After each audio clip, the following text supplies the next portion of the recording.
Welcome to A24 news. ముందుగా headlines చూద్దాం. కనిగిరిలో రా కదలిరా సభ, ప్రత్యేక హెలికాప్టర్లో వెళ్లిన చంద్రబాబు. నేటి నుంచి ఈ నెల 29 వరకు రా కదలిరా సభలు, రాష్ట్ర వ్యాప్తంగా 22 సభలు. ఇవాళ కనిగిరిలో తొలి సభ.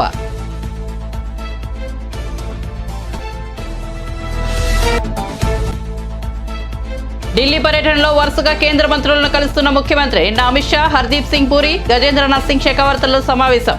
నేడు రాజ్నాథ్తో రక్షణ శాఖ భూములు, కంటోన్మెంట్ అంశాలపై చర్చ.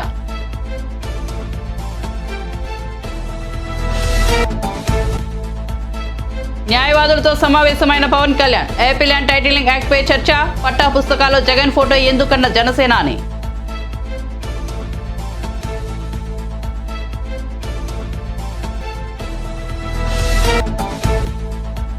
ఉచిత బస్సు ప్రయాణం పట్ల మహిళలు ఆనందంగా ఉన్నారన్న జగ్గారెడ్డి. నేడు అసెంబ్లీలో ఉంటే బీఆర్ఎస్ ఎమ్మెల్యేల ఆటలు సాగనిచ్చేవాడిని కాదని వెల్లడి.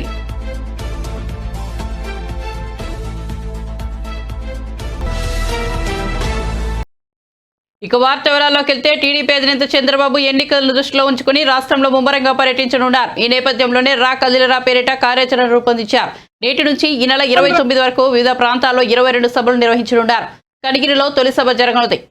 ఈ సభ కోసం చంద్రబాబు ప్రత్యేక హెలికాప్టర్లో పయనమయ్యారు. ఈ హెలికాప్టర్ ఉండవల్లిలోని చంద్రబాబు నివాసం నుంచి బయలుదేరింది. కాగా కనిగిరి సభ కోసం టీడీపీ భారీ ఏర్పాట్లు చేసింది. పొత్తు నేపథ్యంలో ఈ సభకు జనసేన శ్రేణులు కూడా హాజరయ్యే అవకాశం ఉంది. రా కదిలిరా సభలో కొన్నింటిని చంద్రబాబుతో పాటు పవన్ కళ్యాణ్ కూడా హాజరు కానున్నారు.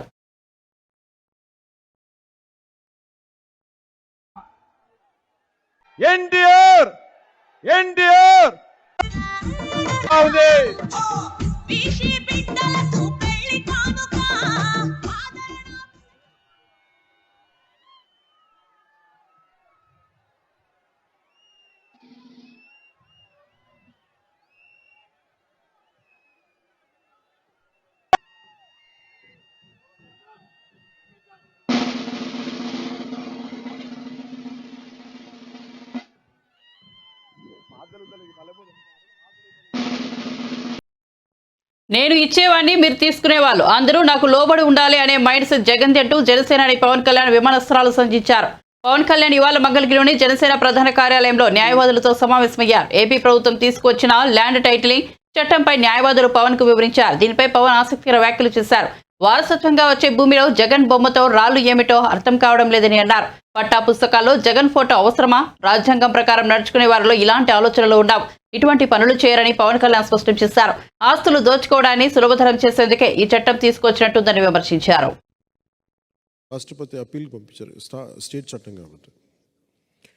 సో ఇందులో ఏమేమి రాబోతున్నాయి ముందుగానే ఆచరణలో పెట్టేశారు. దాంట్లో రాళ్ళు పాత్రం కానీ, లేదంటే పట్టా పుస్తకాల్లో ముగ్గ వేసుకోవడం కానీ, అంటే సంపూర్ణంగా అంటే నేను అర్థం చేసుకుంది ఒక మాటలో చెప్పాలంటే, ఒక సెంటు భూమి ఉన్న, అరసెంటు ఉన్న భూమి సొంతదారుడి నుంచి ఎంత పెద్దవాళ్ళైనా సరే మొత్తం భూ హక్కులు ఎవరైతే పరిపాలిస్తారో వాళ్ళ గుప్పిట్లో ఉంటాయి. అది వాళ్ళ ఇష్టాల మీద, వాళ్ళ ఫ్యాన్సీల మీద ఉంటుంది. ఇది బయటికి ఎలా వచ్చింది అంటే న్యాయవాదులకి పని పోతుంది. అంటే ఒక సగటు, నేను రోడ్ల మీద తిరిగి క్షేత్రస్థాయిలో తిరిగే వ్యక్తిగా చెప్తున్నాను. నేను అడిగాను ఏంటి జరుగుతుంది అని అడుగుతా అంటే, లేదంటే వాళ్ళకి ఉద్యోగాలు పోతాయి, వాళ్ళ కేసులు పోతాయని చెప్పి వాళ్ళు ఇట్లా పెడుతున్నారని ఫస్ట్ టైం మిమ్మల్ని కూడా స్పేర్ చేయలేదు మీ వైసీపీ ప్రభుత్వం. భవన నిర్మాణ కార్మికులు రోడ్ల మీదకు వచ్చిన రోజు నుంచి ఈ రోజు దాకా కొత్తగా మీరు ఈ యాజిటేషన్లోకి, కోర్టు రూముల్లో రాజ్యాంగాన్ని కాపాడాల్సిన మీరు కూడా ఈ రోజున ఈ ఉద్యమ బాటలోకి రావాల్సి వచ్చింది. ఇది ఖచ్చితంగా జనసేనకి, ముఖ్యంగా నాకు, ఈ పార్టీ ఏర్పాటుకు కూడా legal luminary, legal genius Nani Palkhivala గారి స్ఫూర్తి నాకు. అని హీ వాజ్ ఆయనకి నేను చెప్పుకుంటే ఒక ఏకలవ్య శిష్యుడు. నేను ఆయన లేకపోయినా మన మధ్యలో నేను ఆయన్ని సంపూర్ణంగా స్ఫూర్తి తీసుకున్నాను. ముఖ్యంగా కేశవానంద మీరు చెప్తున్నప్పుడు ఇందాక రామ్మోహన్ రావు గారు మాట్లాడుతుందని, అలాగే ఈ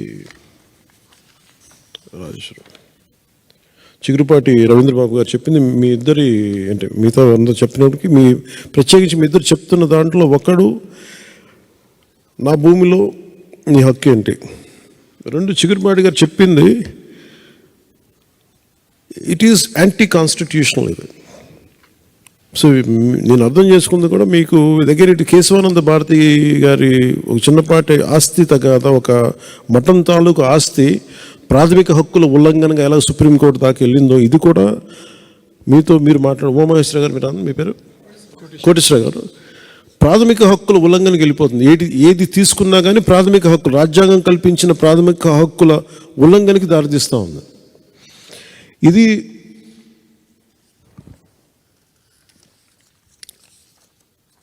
మీకు ఇది జగన్ దీన్ని ఎలా అనుకూలంగా తీసుకుంటున్నాడంటే ఆయనకి వైజాగ్లో వచ్చి దోచుకున్న ప్రాపర్టీస్ అన్నిటిని లెజిటిమేట్ చేసుకోవడానికి ఇది తెచ్చుకున్న చట్టంలా ఉంది. అంటే వైజాగ్లో వాళ్ళు దోచుకున్న ఆస్తులకి లెజిటిమైజ్ చేసుకునేందుకు చట్టంలో ఇది ఒకటి ఉంది. అలాగే ఈ పొలిటికల్ ఈ వాళ్ళ ఎవరినైతే ఇప్పుడు మీరు అంటున్నారు మీరు కోర్ట్స్ని దాటేసి కోర్ట్స్ని అతిక్రమించి రెవెన్యూ అథారిటీస్కి హక్కు ఇచ్చేస్తే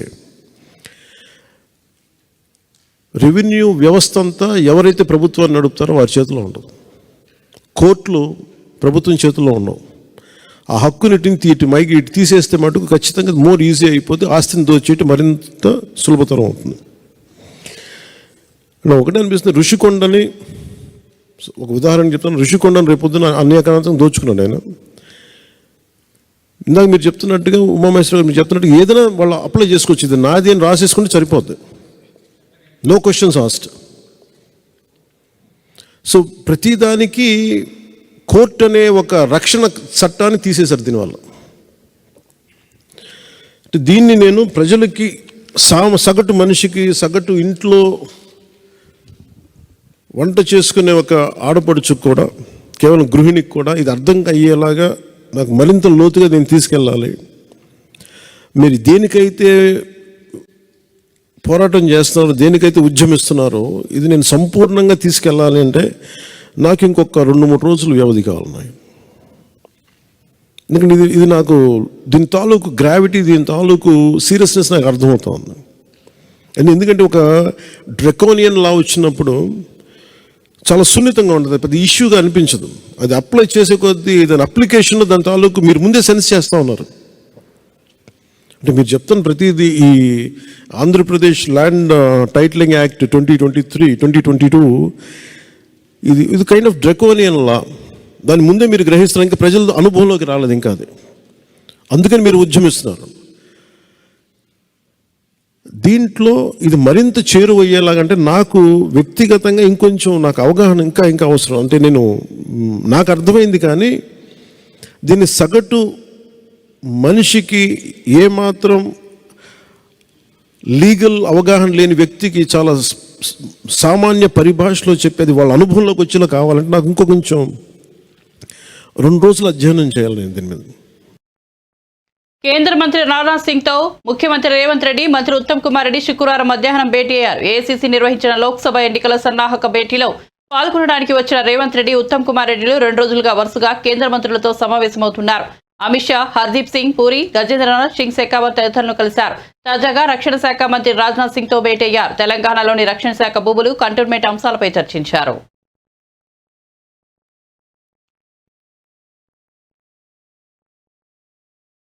అర్హత ఉన్న ఏ లబ్ధిదారు కూడా సంక్షేమ పథకాలను మిస్ కాకుండా చూడాలనేది తమ ప్రభుత్వ లక్ష్యమని ముఖ్యమంత్రి వైఎస్ జగన్మోహన్ రెడ్డి స్పష్టం చేశారు.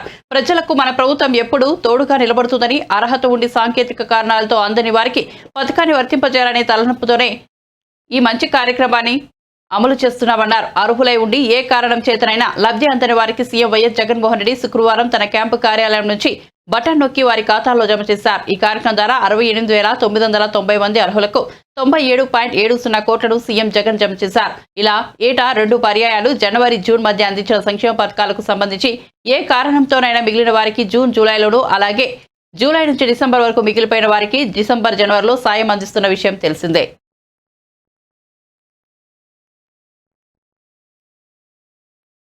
కాపు నేస్తం ద్వారా 3,60,000 మందికి అప్పట్లో మంచి జరిగితే మరో 1,884 మందికి ఇప్పుడు మళ్ళీ మంచి జరిగిస్తా ఉన్నాం. ఈరోజు నేతన్న నేస్తం ద్వారా అప్పట్లో 80,686 మందికి మంచి జరిగితే ఇప్పుడు 352 మందికి రకరకాల కారణాల వల్ల అప్పట్లో మిస్ అవుట్ అయిపోయిన బెనిఫిషరీస్కు మళ్ళీ ఈ రోజు మేలు జరిగిస్తూ ఈ రోజు మళ్ళీ వాళ్ళకు కూడా అందజేసే కార్యక్రమం జరుగుతూ ఉంది.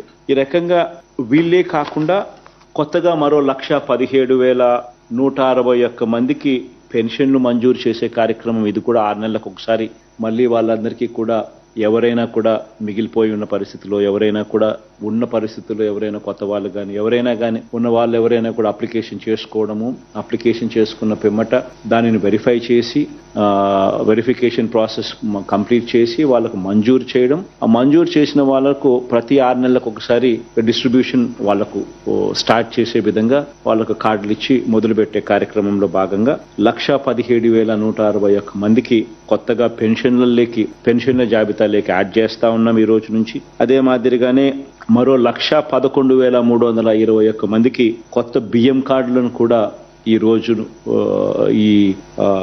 ఈ నెల నుంచే వాళ్ళకు కూడా ఇవ్వడం జరుగుతూ ఉంది. అదే రకంగా 6,314 మందికి కొత్తగా ఆరోగ్యశ్రీ కార్డ్స్, అదే రకంగా 34,623 మందికి కొత్తగా ఇళ్ల స్థలాలు ఈ 90-day ప్రోగ్రాంలో భాగంగా శాంక్షన్ చేసే కార్యక్రమాలు ఏదైతే జరుగుతూ ఉన్నాయో ఆ 34,623 మందికి ఇళ్ల స్థలాలు, ఇవన్నీ కూడా పథకం ఏదైనా ఉన్నా కూడా ప్రతి 6 నెలలకు ఒకసారి ఏ ఒక్కరూ కూడా మిస్ కాకూడదు, ఏ పేదవాడు ఇబ్బంది పడే పరిస్థితి రాకూడదు అని సాచ్యురేషన్ పద్ధతిలో ఎక్కడా కూడా వివక్ష అనేది దానికి తావివ్వకుండా, ఎక్కడా కూడా లంచం అనే పదానికి తావివ్వకుండా ప్రతి 6 నెలలకు ఒకసారి ఈ కార్యక్రమం జరిపిస్తూ పథకం అయిపోయిన తర్వాత మళ్ళీ 1 నెల పాటు టైం ఇస్తూ ఆ టైంలో వాళ్ళు అప్లికేషన్ పెట్టుకునే వెసులుబాటు కల్పించడమే కాకుండా ఆ తర్వాత వాళ్ళ పల్నాడు జిల్లా ముప్పాలలో మంత్రి అంబటి రాంబాబుకు ఊహించని పరిణామం ఎదురైంది. మంత్రి అంబటి రాంబాబు రోడ్డు ప్రమాద బాధిత కుటుంబాన్ని పరామర్శించేందుకు ముప్పాల వెళ్లారు.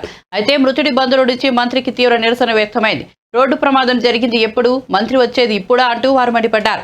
ముప్పాలలో మేము లేకపోతే వైసీపీ లేదు, మేము వైసీపీకి ఓట్లు వేసి గెలిపించాం, ఇప్పటి వరకు మాకు న్యాయం జరగలేదు, మంత్రి ఇప్పుడు ఎందుకు వచ్చాడు, ఇప్పుడు చచ్చిన తర్వాత వచ్చాడా అంటూ ఆగ్రహవేశాలు ప్రదర్శించారు. ఈసారి వస్తే చెప్పులతో కొట్టాలంటూ ఓ వ్యక్తి మంత్రి అంబటిపై ఆగ్రహంతో ఊగిపోయాడు. ఇది జరుగుతుండగానే గుంపులోంచి ఒకరు బూతులతో విరుచుకుపడ్డారు. కాగా మృతుడి బంధువులకు సర్ది చెప్పేందుకు పోలీసులు విశ్వ ప్రయత్నాలు చేశారు. అయినప్పటికీ వారు వినిపించుకోకపోవడంతో మంత్రి అంబటి అక్కడి నుంచి నిష్క్రమించారు.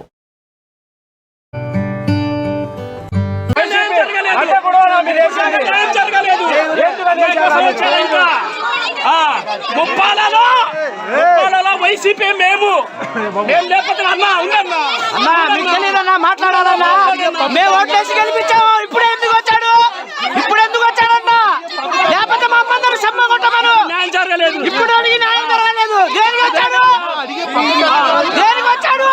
ఇప్పుడు ఎందుకు వచ్చాడు, ఇప్పుడు సంచి తర్వాత వచ్చాడన్నా,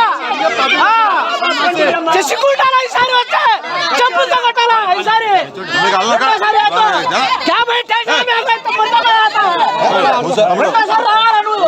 న్యాయం జరగలేదు, దేనికి వచ్చాడు,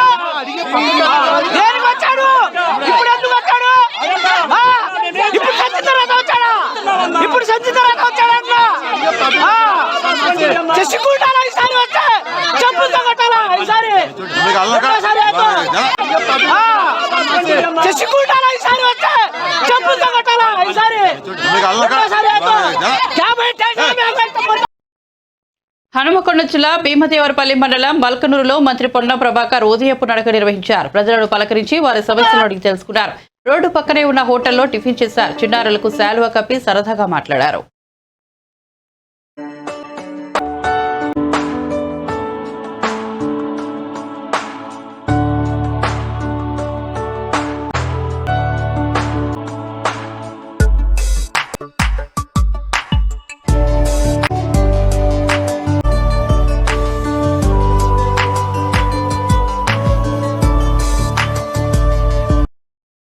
ఆంధ్రప్రదేశ్లో పొత్తుల విషయంలో బీజేపీ బెదిరింపు ధోరణిలో వ్యవహరిస్తోందని సిపిఐ రాష్ట్ర కార్యదర్శి రామకృష్ణ ఆరోపించారు.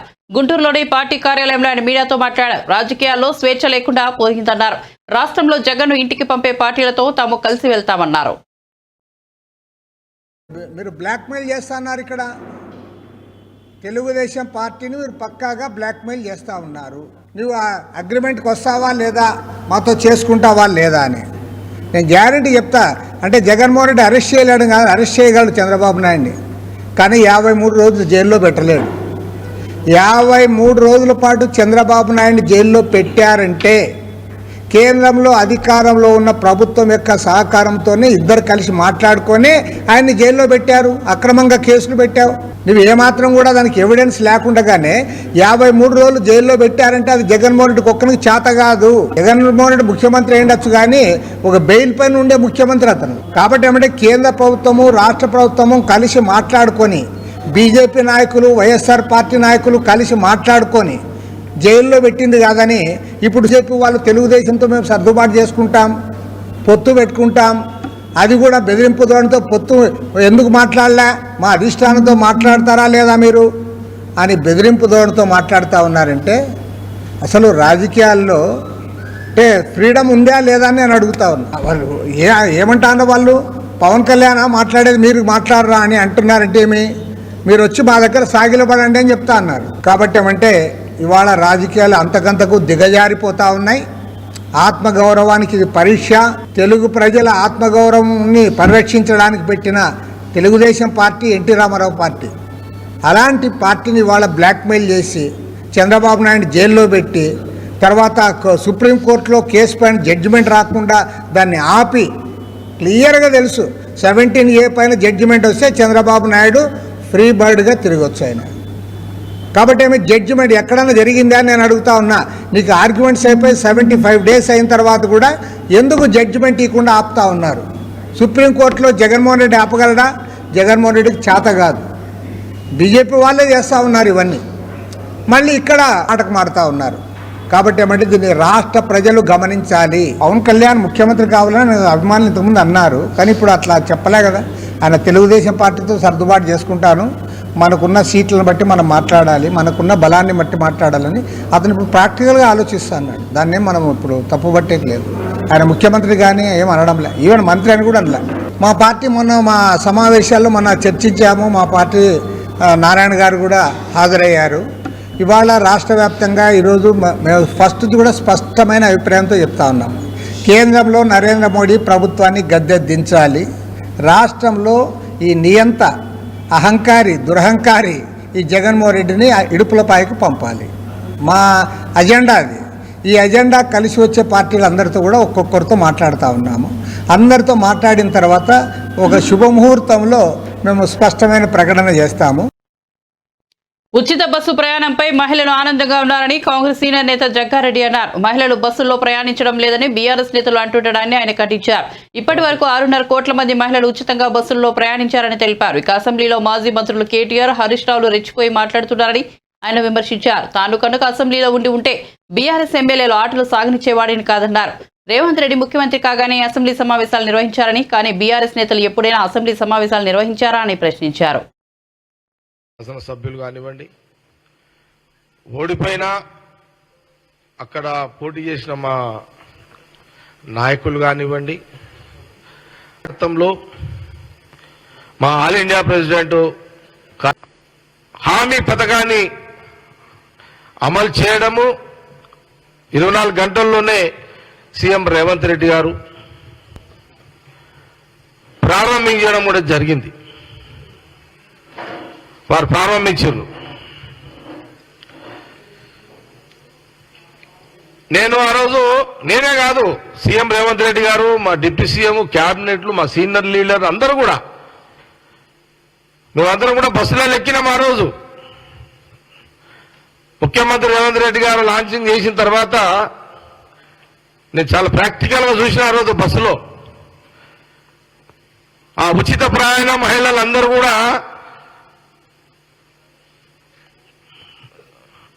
బస్ ఎక్కడము, ఫ్రీగా వాళ్ళు ప్రయాణం చేయడము, ఒకరికి 20 రూపాయలు మిగిలొచ్చు భారంగా, అంటే వాళ్ళ మీద వనకపోవచ్చు. ఒకరు 100 రూపాయలు, ఒకరు 200. చాలా ఆనందాన్ని వ్యక్తం చేసిరు మహిళా లోకం అంతా కూడా. తెలంగాణలో తెలంగాణ ప్రజలు మహిళలు ఆ రోజు ఆ ఉచిత బస్సులను చాలా సంతోషాన్ని వ్యక్తం చేశారు. Students, college students, high school students, ఆడపిల్లలు ఉచితంగా ప్రయాణాన్ని వాళ్ళు చాలా చాలా వాళ్ళ సంతోషాన్ని వ్యక్తపరిచారు ఆ రోజున. ఇది ఒక బ్రహ్మాండమైన మహిళా ఉచిత ప్రయాణం ఆర్టీ బస్సులో అనే ఒక స్కీమ్ గురించి వాళ్ళు చెప్తుంటే నాకు కూడా చాలా సంతోషం అనిపించింది. ఆ పథకం గురించి ఆ మహిళలు చెప్తుంటే నేను ఆ రోజు బస్ కండక్టర్ని అడిగినా, నువ్వు ఇప్పుడు ఎక్కడి నుంచి వస్తున్నావు అని అంటే, నేను పడంచేరు నుంచి నిజామాబాద్. చచ్చిపోతున్నారు. అరే గవర్నమెంట్ వచ్చి ఎంత రోజులైందా? వచ్చిన 10 రోజులకే రేవంత్ రెడ్డి ముఖ్యమంత్రి అసెంబ్లీ పెట్టిండు. మీకేమైనా జ్ఞానం మీకేమైనా ఉందా? మీకేమన్నా 5 ఏళ్ళు నేను సరే బ్యాడ్ లక్, ఇక టైం బాగలేదు, గవర్నమెంట్ వచ్చేటానికి నేను బయట ఉన్నా, కానీ నేను లోపల ఉంటే ఆడుతుంటే ఆట వీళ్ళతోటి. నేను లోపల ఉంటే నేను టైం బాగుండి నేను ఎమ్మెల్యేగా ఉండుంటే కేటీఆర్ హరీష్ రావుతో ఆడుకుంటుంటే మంచిగా. అట్లేం లేదు, నాకు తెలుసు వాళ్ళతో ఎట్లా ఆడుకోవాలో. మీరు ఆ బండలో తిరుగుతారు, ఆర్టిస్ట్ యొక్క విలువ మీకు తెలియదు. ఎన్నికల్లో గెలుపోటములు సాధారణమని చేవెళ్ల ఎంపీ రంజిత్ రెడ్డి అన్నారు. ఓటమి నుంచి పాఠాలు నేర్చుకుంటామని తెలిపారు. లోక్సభ ఎన్నికల సన్నాహక సమావేశంలో భాగంగా చేవెళ్ల పార్లమెంట్ నియోజకవర్గ ప్రతినిధులతో తెలంగాణ భవన్లో బీఆర్ఎస్ నేతలు కె కేశవరావు, హరీష్ రావు, కడియం శ్రీహరి, సింగిరెడ్డి నిరంజన్ రెడ్డి, మధుసూదనాచారి తదితరులు పాల్గొన్నారు. లోక్సభ ఎన్నికలపై గులాబీ శ్రేణులకు దిశానిర్దేశం చేశారు. ఈ సందర్భంగా రంజిత్ రెడ్డి మాట్లాడుతూ లోక్సభ ఎన్నికలకు ఎలా ముందుకెళ్లాలో చర్చించుకున్నామని తెలిపారు. అసెంబ్లీ ఎన్నికల్లో కాంగ్రెస్ బీఆర్ఎస్ పార్టీలకు వచ్చిన ఓట్ల శాతంలో తేడా కేవలం 1.8% మాత్రమేనని రంజిత్ రెడ్డి అన్నారు. కాంగ్రెస్ పార్టీ ఇచ్చిన హామీలను అమలు చేయాలని ఆయన డిమాండ్ చేశారు. 100 రోజుల్లో హామీలు అమలు చేస్తామని అధికారంలోకి రాగానే రైతు బంధు రుణమాఫీ చేస్తామని కాంగ్రెస్ నేతలు అన్నారని గుర్తు చేశారు. బీఆర్ఎస్ ఓడిపోయినందుకు ప్రజలు బాధపడ్డారని ఆయన అన్నారు. ప్రజలంతా కేసీఆర్ వైపే చూస్తున్నారని అన్నారు. తమ బలగం కేసీఆర్ అని స్పష్టం చేశారు. బీఆర్ఎస్ పార్టీకి ఎదురుండదని పేర్కొన్నారు. చేవెళ్ల పార్లమెంట్ కాన్స్టిట్యూన్సీలో ఉన్న 7 నియోజకవర్గ పార్టీ కుటుంబ సభ్యులందరినీ పిలిపించి మా ఎమ్మెల్యేలు, మాజీ ఎమ్మెల్యేలు, మా బీఆర్ఎస్ పార్టీ సీనియర్ నాయకులు హరీష్ రావు గారు సభాధ్యక్షతన నడిచిన ఈ సభకు ఈరోజు పెద్దలు మధుసూదనాచారి గారు, నిరంజన్ రెడ్డి అన్న గారు, ప్రశాంత్ రెడ్డి గారు, మిగతా మహేందర్ రెడ్డి గారు, మా మంత్రులు సబితా ఇంద్రారెడ్డి గారు, పోచారం శ్రీనివాస్ రెడ్డి గారు, అరకెప్పుడు గాంధీ గారు, మా ప్రకాష్ అన్న, యాదన్న, రోహిత్ రెడ్డి, మహేష్ రెడ్డి, ఆనంద్ సమక్షంలో అందరితో చాలా డీటెయిల్గా డిస్కషన్స్ చేయడం జరిగింది. అందరి సూచనలు కూడా తీసుకొని రాబోయే ఎలక్షన్లో, మొన్న అసెంబ్లీ ఎలక్షన్లో చేవెళ్ల పార్లమెంట్ కాన్స్టిట్యుయెన్సీలో కాంగ్రెస్ కంటే 1,00,000 ఓట్ల మెజార్టీ మనకుంది. మొత్తం బీఆర్ఎస్ పార్టీకి 7,08,000 వస్తే కాంగ్రెస్కి 6,07,000 మాత్రమే వచ్చినాయి. బీజేపీకి 3,35,000 మాత్రమే వచ్చినాయి. సో బీఆర్ఎస్కిను బీజేపీకి 22% డిఫరెన్స్ ఉంది, మాకు కాంగ్రెస్కి 6% డిఫరెన్స్ ఉంది. దీన్ని ఇంతకంటే మంచి ఎట్లా ఇంప్రూవ్ చేసుకోవాలి, మనం ఎట్లా బలోపేతం కావాలి, మన రాబోయే రోజుల్లో మన గలం ఏంది, మన తెలంగాణ వాదం ఏంది, పార్లమెంట్లో మా అందరినీ గెలిపించిన తర్వాత తెలంగాణ రాష్ట్రం గురించి గలమెత్తిన టీఆర్ఎస్ పార్టీ, ఇప్పుడు బీఆర్ఎస్ పార్టీ, మనం ఇంకా అదే కంటిన్యూ చేద్దాం, మన తెలంగాణ వాదమే మన ముఖ్య అంశం అని చెప్పి. ఎందుకంటే ఢిల్లీ పార్లమెంట్లో ఎప్పుడైనా తెలంగాణ రాష్ట్రం గురించి వస్తే టీఆర్ఎస్ పార్టీ ఒకటే తెలుసు, అక్కడ ఎవరికి వేరే పార్టీలు తెలియదు. ఎందుకంటే తెలంగాణ రాష్ట్రం 2014 వచ్చినప్పటి నుండి అప్పటికెళ్ళి కంటిన్యూస్గా 10 సంవత్సరాలు మనమే బీఆర్ఎస్ పార్టీ పాలనలు ఉండే కాబట్టి 10 సంవత్సరాలలో చేసిన సంక్షేమ అభివృద్ధి అద్భుతాలు దేశానికి తలమానికమైంది తెలంగాణ రాష్ట్రం కాబట్టి అందరి నోట్లో పార్లమెంట్లో మాత్రమే కాకుండా దేశం మొత్తం ఎన్ని అద్భుతాలు ఎట్లా చేయగలుగుతుండ్రో, ఇన్ని రంగాలలో ముందుకు ఎట్లా సాగుతుందంటే అది మా దిశానిర్దేశం చేసే కేసీఆర్ గారి గురించి మాట్లాడుతుంటాం. మా పార్టీకి మా బలం మొత్తం కేసీఆర్ గారు, మా ధైర్యం కేసీఆర్ గారు. దాంతోపాటు మా కుటుంబ సభ్యులు 60 లక్షల కార్యకర్తలు ఉన్నారు కాబట్టి మాకు ఏ ఎలక్షన్ అయినా డెఫినెట్గా మేమే గెలుస్తాం. మీ అందరికీ తెలుసు, మొన్న అసెంబ్లీ ఎలక్షన్లో మాకు కాంగ్రెస్కి తేడా వ్యత్యాసం ఒక 1.85%. సో అది మా కొన్ని కారణాల వల్ల మేము పోయి ఉంటాము. గెలిపే లక్ష్యంగా పోతూ ఉంటాం, ఎప్పుడు గెలుస్తూనే ఉంటాం. సరే, ఆ గెలుపులు వరుసగా అవుతూ 10 సంవత్సరాలు అన్ని ఎలక్షన్లు గెలుస్తూ వచ్చినాము. ఈ ఎలక్షన్ పోయింది కాబట్టి ఇది ఒక లెర్నింగ్ లెసన్ లాగా మేము కూడా పాఠాలు నేర్చుకోవాలి. కాబట్టి ప్రజలు మార్పు కోరుకున్నారు. మేము దాన్ని శిరస వహిస్తూ వాళ్ళ డెసిషన్ని మేము రాబోయే 5 సంవత్సరాల్లో కాంగ్రెస్ పార్టీ ఏవైతే హామీలు ఇచ్చిండ్రో ఆ హామీలన్నీ నెరవేర్చాలి. కాబట్టి దానికి సరిపడు బడ్జెట్ లేదు అని మేము చెప్తున్నా కూడా వాళ్ళన్నీ హామీలు ఇచ్చిండ్రు, ప్రజలు నమ్మిండ్రు, ప్రజలు మార్పు కోరుకున్నారని చెప్పి అనుకొని ప్రజలు డెఫినెట్గా వాళ్ళకి పట్టం కట్టినారు. కాబట్టి కాంగ్రెస్ పార్టీ వాళ్ళు కూడా నిజంగా రాబోయే 100 రోజులు అన్ని అమలు చేస్తా అన్నారు. చూద్దాంలే, చేస్తారు కావచ్చు అన్నట్టుగా మేము కూర్చుంటే, టీడీపీ అధినేత చంద్రబాబును మళ్లీ సీఎం చేయడమే తన ధ్యేయమని ఆ పార్టీ నేత కేశినేని చిన్ని అన్నారు. టీడీపీలో తాను సామాన్య కార్యకర్తను మాత్రమేనని చెప్పారు. తిరువూరు సభను విజయవంతం చేయడమే నా లక్ష్యమని పేర్కొన్నారు. ఆ సభకు 1,00,000 మంది పైగా వస్తారు. కుటుంబంలో చిన్నపాటి కలహాలు సహజమేనని అన్నారు. ఎంపీ కేశినేని ఫేస్బుక్ పోస్ట్తో నాకు సంబంధం లేదని స్పష్టం చేశారు. విజయవాడ ఎంపీ టికెట్ వేరే వ్యక్తికి కేశినేని నానికి తెలిపిన టీడీపీ ఈ నెల 7న తిరువూరు పట్టణంలో జరిగే సభ ఏర్పాట్ల బాధ్యతను చిన్నికి టీడీపీ అప్పగించింది. ఆయన గత కొంతకాలంగా విజయవాడ లోక్సభ నియోజకవర్గ పరిధిలో రాజకీయ సేవా కార్యక్రమాలు నిర్వహిస్తున్నారు. మరోవైపు రానున్న ఎన్నికల్లో విజయవాడ ఎంపీ టికెట్పై ఎంపీ కేశినేని నానికి టీడీపీ అధిష్టానం స్పష్టత ఇచ్చేసింది.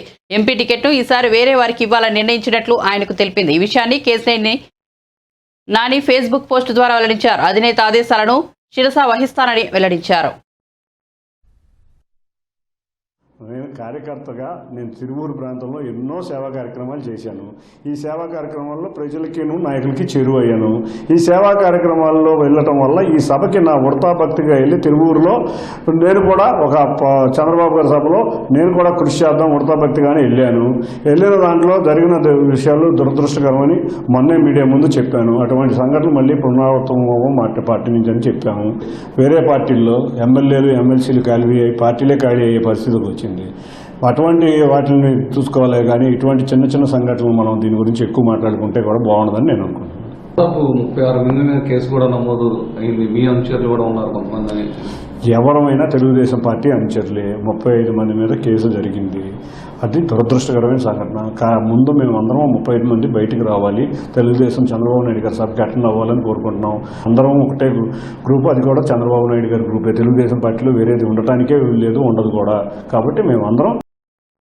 వైసీపీ ఎమ్మెల్యే ద్వారంపూడి చంద్రశేఖర్ రెడ్డి జనసేనాని పవన్ కళ్యాణ్ కు మరోసారి సవాల్ విసిరారు. దమ్ముంటే కాకినాడలో తనపై పోటీ చేయాలంటూ పవన్ కళ్యాణ్ కు గతంలోనే ఛాలెంజ్ విసిరారని ఇప్పుడు మళ్లీ సవాల్ చేస్తున్నానని అన్నారు. ఇటీవల పవన్ 3 రోజుల పాటు కాకినాడలో ఉన్నప్పుడైనా స్పందించాలని కోరారని, కానీ ఆయన తన సవాల్ను స్వీకరించకుండానే వెళ్లిపోయారని అన్నారు. దాంతో తాను ప్రెస్ మీట్ పెట్టి కనీసం గ్లాస్ గుర్తుతో తనపై వాళ్ళ అభ్యర్థులపైన నిలవాలని పేర్కొన్నారని ద్వారంపూడి వివరించారు. కాకినాడలో పవన్ ఎవరిని బరిలో దింపుతాడో చూద్దాం, ఎవరిని దింపినా ఎదుర్కొనేందుకు నేను సిద్ధంగా ఉన్నానన్నారు.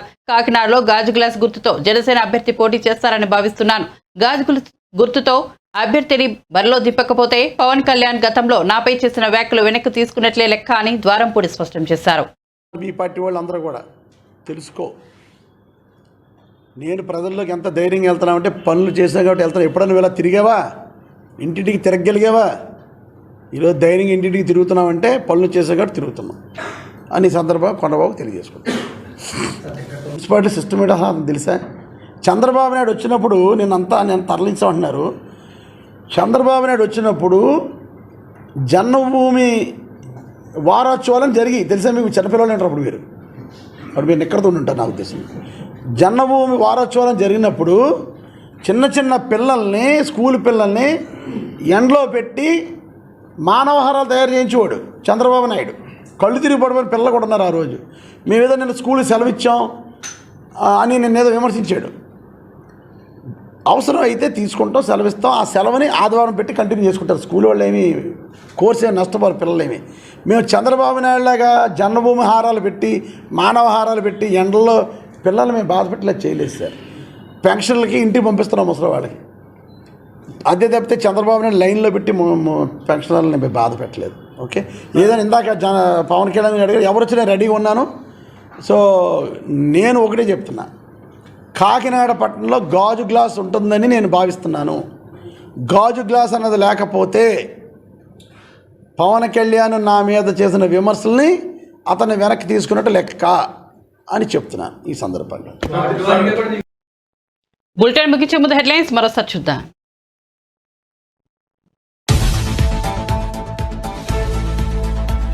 కనిగిరిలో రా కదిలిరా సభ ప్రత్యేక హెలికాప్టర్లో వెళ్లిన చంద్రబాబు నేటి నుంచి ఈ నెల 29 వరకు రా కదిలిరా సభలు రాష్ట్ర వ్యాప్తంగా 22 సభలు ఇవాళ కనిగిరిలో తొలి సభ.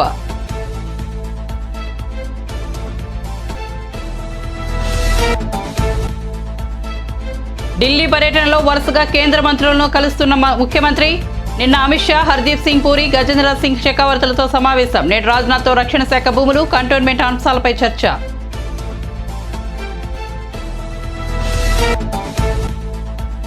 న్యాయవాదులతో సమావేశమైన Pawan Kalyan. AP land titling యాక్ట్పై చర్చ. పట్టా పుస్తకాల్లో జగన్ ఫోటో ఎందుకన్న జనసేన అని.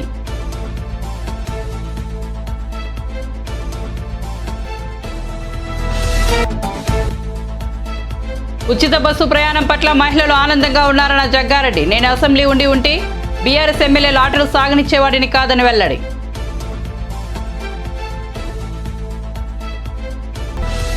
ఇవి బులెటిన్ విశేషాలు. చూస్తూనే ఉండండి N24 న్యూస్.